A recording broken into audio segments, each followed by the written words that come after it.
அந்த விதிமுறைகள் இருக்கிற கருத்துரை விதிமுறைகள் அது மேன்மையானது அப்படின்னு நம்ம ஏமாத்திடலாம் ஊரை அப்படின்னு நினச்சிட்டு வச்சு முடியலை.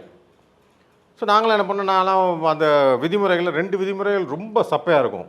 ஒன்று விதிமுறை 16, இப்போ உங்களை நாய் கடிச்சு வச்சுருங்க, அந்த நாயை வந்து அப்புறப்படுத்த மாட்டான் கார்ப்பரேஷன், அப்படியே விட்டு போயிடுவாங்க. அந்த நாயை யாராவது கொண்டுருச்சுன்னா அப்போ தான் அதை எடுத்துகிட்டு போவாங்க. எடுத்துகிட்டு போயிட்டு ஒரு 10 நாள் 15 நாள் ஒரு காப்பகத்தில் வச்சுட்டு பார்ப்பாங்க. பார்த்துட்டு அதுக்கு வந்து ரேபீஸ் இல்லைன்னா திரும்ப கூட அதே இடத்துல விட்டுருவாங்க.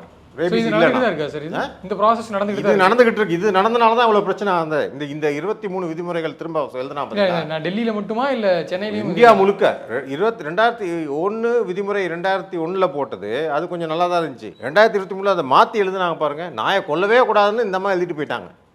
அந்த விதிமுறைகளில் பார்த்தீங்கன்னா இந்த தெருவில் நாய் கடிச்சுன்னா அது வந்து கார்ப்பரேஷன் பார்க்க வேண்டியது, ஹெல்த் கேர் டிபார்ட்மெண்ட் பார்க்க வேண்டிய விஷயம். கார்ப்பரேஷன் தான் இன்வால்வ் ஆகுங்க.